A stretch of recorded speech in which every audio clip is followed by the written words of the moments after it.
নমস্কাৰ জিকে হাম্বাই কাবিৰলৈ সকলোকে স্বাগতম মই কাবিৰ হাজৰিকা আজিৰ ভিডিঅ'টোত মই ভাৰতৰ ৰাজনীতি আৰু ভাৰতৰ সংবিধান সম্পৰ্কে কিছুমান অতি দৰকাৰী প্ৰশ্ন আলোচনা কৰিম আৰু ভিডিঅ'টো চাই নিশ্চয় আপোনালোকৰ সহায় হ'ব আৰু যদি মোৰ ভিডিঅ'বোৰ চাই আপোনালোকে ভাল পায় প্লিজ মোৰ ভিডিঅ'বোৰ লাইক আৰু শ্বেয়াৰ কৰিব আৰু মোৰ চেনেলটো সাবস্ক্ৰাইব কৰিবলৈ নাপাহৰিব এইখিনিতে মই এটা ইম্পৰ্টেন্ট ইনফৰমেশ্যন দি যাওঁ মোৰ চেনেলটোত মই বিভিন্ন বিষয়ৰ কিছুমান প্লেলিষ্ট এড কৰি থৈছো আৰু এই প্লেলিষ্টবোৰত বিভিন্ন ধৰণৰ ইম্পৰ্টেন্ট জিকে কুৱেশ্যন আছে আৰু সেইবোৰ চাই আপোনালোকে ভাল পাব আহক আমি পলম নকৰি আজিৰ ভিডিঅ'টো ষ্টাৰ্ট কৰো question number 1 The idea of the preamble of the Indian Constitution is borrowed from the Constitution of which country?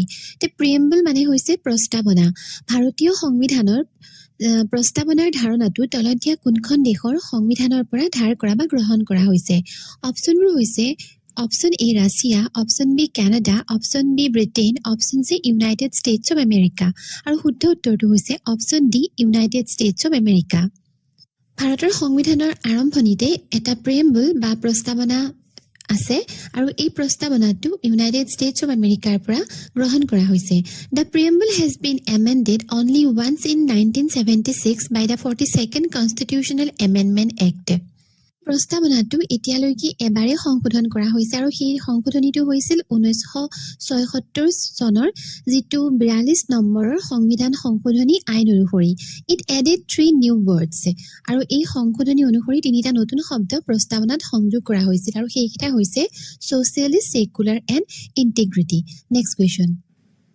Who is known as the father of Indian Constitution ভাৰতীয় সংবিধানৰ জনক বা পিতৃ বুলি কাক জনা যায় অপচনবোৰ হৈছে option A Mahatma Gandhi option B doctor B R Ambedkar option C Jawaharlal Nehru option D doctor Rajendra Prasad আৰু শুদ্ধ উত্তৰটো হৈছে option B doctor B R Ambedkar Dr. Bhimrao Ramji Ambedkar, also known as Baba Sahib Ambedkar, was appointed as the chairman of the drafting committee of the Indian Constitution. Dr. Bhimrao Ramji Ambedkar তেখেতক Baba Sahib Ambedkar বুলিও জনা যায় আৰু তেখেতক সংবিধানৰ খচৰা প্ৰস্তুতকাৰী কমিটিৰ অধ্যক্ষ হিচাপে নিয়োগ কৰা হৈছিল next question Who first proposed the idea of a constituent assembly? সংবিধান সভা গঠনৰ প্ৰস্তাৱ পোনপ্ৰথমে কোনে দিছিল ভাৰতীয় সংবিধানখন গঠন কৰিবৰ বাবে যে এখন সংবিধান সভাৰ প্ৰয়োজন আছে আৰু এই সংবিধান সভাখন গঠন কৰিবৰ বাবে যেটো প্ৰস্তাৱ সেই প্ৰস্তাৱটো পোনপ্ৰথমে আসলতে কোনে দিছিলে অপচনবোৰ হৈছে option A M N Roy option B K M Munshi option C D P Khaitan option D doctor B R Ambedkar আৰু শুদ্ধ উত্তৰটো হৈছে option A M N Munshi in 1934 M.N. Roy first proposed the idea of a constituent assembly. It was constituted on 9 December 1946. সংবিধান সভা গঠনৰ যেটো প্ৰস্তাৱ হেতু 1934 চনত M.N. Roy অৰ্থাৎ মানৱেন্দ্ৰ নাথ ৰয় দেৱে দিছিলে আৰু সেই অনুসৰি 1946 চনৰ 9 ডিসেম্বৰ তাৰিখে এই সংবিধান সভাখন গঠন কৰা হৈছিল আৰু সেইখন আছিল সংবিধান সভা গঠনৰ প্ৰথমখন meeting first meeting next question The draft of the Indian Constitution was prepared in which of the following period?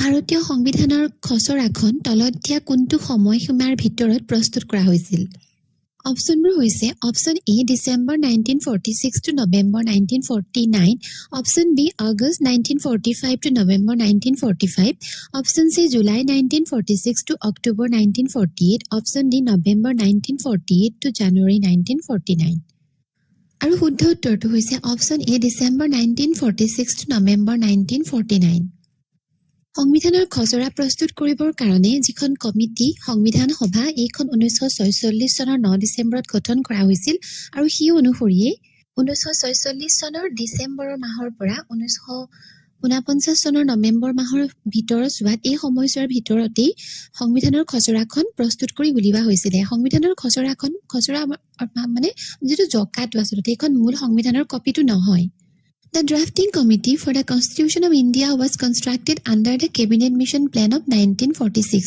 এই 1946 হতে 1946 চনতে যেহেতু এই Constitutional Assembly খন গঠন কৰা হৈছিল আৰু এই কমিটিখন Cabinet Mission Plan 1946 ৰ অধীনত গঠন কৰা হৈছিল next question How many members were there in the drafting committee of the Indian Constitution?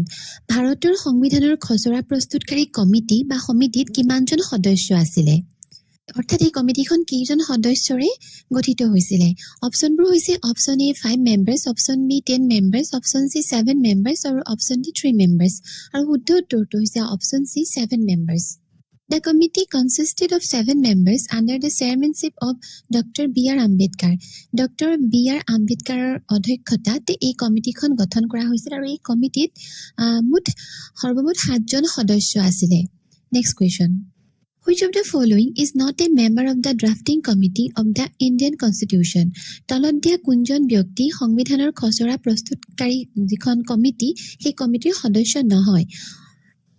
4জন ব্যক্তিৰ নাম দিয়া আছে, তাৰে 3জন সেই কমিটিখনৰ মেম্বাৰ হয় আৰু এজন নহয়, সেইজন বাচিব লাগে।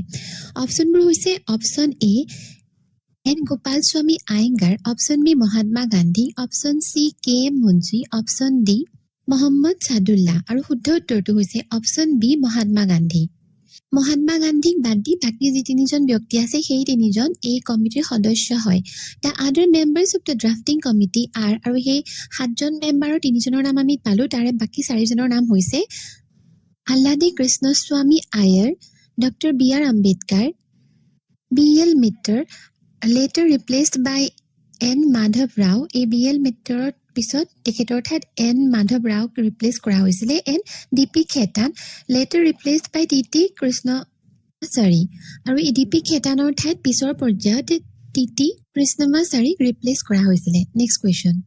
The constitution of India was adopted by the constituent assembly on which of the following that's?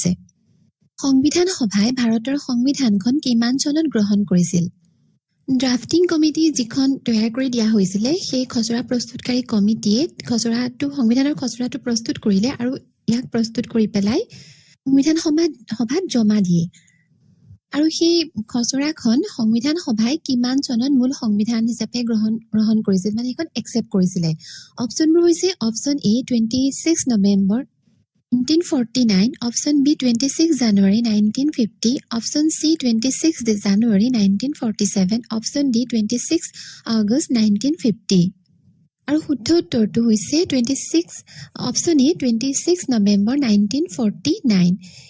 এই ড্ৰাফটিং কমিটিয়ে প্ৰস্তুত কৰি দিয়া খচৰাখন সংবিধান সভাই 26 নৱেম্বৰ 1949ত একচেপ্ট কৰিছিলে, গ্ৰহণ কৰিছিলে।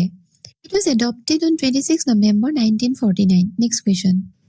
When did the Constitution of India come into force? ভাৰতৰ সংবিধানখন কেতিয়াৰ পৰা বলবৎ বা কাৰ্যকৰী কৰা হয়?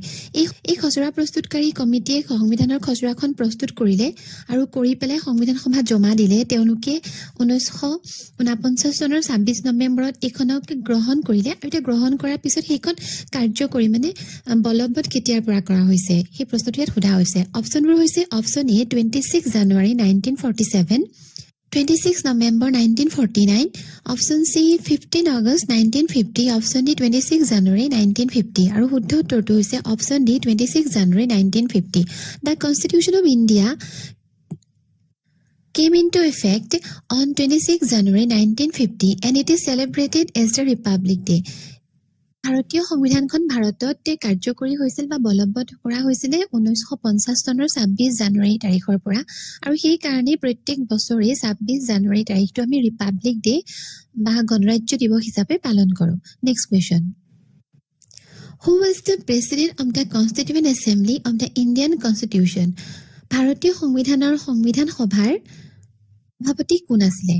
অপচনবোৰ হৈছে option A Sachchidananda Sinha, option B doctor Rajendra Prasad, option C B N Rao, option D Harendra Kumar Mukherjee. আৰু শুদ্ধ উত্তৰটো হৈছে option B doctor Rajendra Prasad. এই 4জন ব্যক্তিৰে ভূমিকা আছে। Doctor Rajendra Prasad was the permanent president.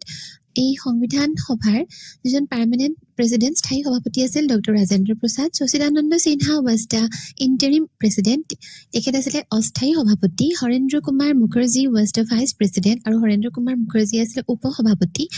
আৰু B N Rao was constitutional adviser, আৰু তেখেত আছিলে সাংবিধানিক পৰামৰ্শদাতা। Next question. Who proposed the preamble before the drafting committee of Indian Constitution?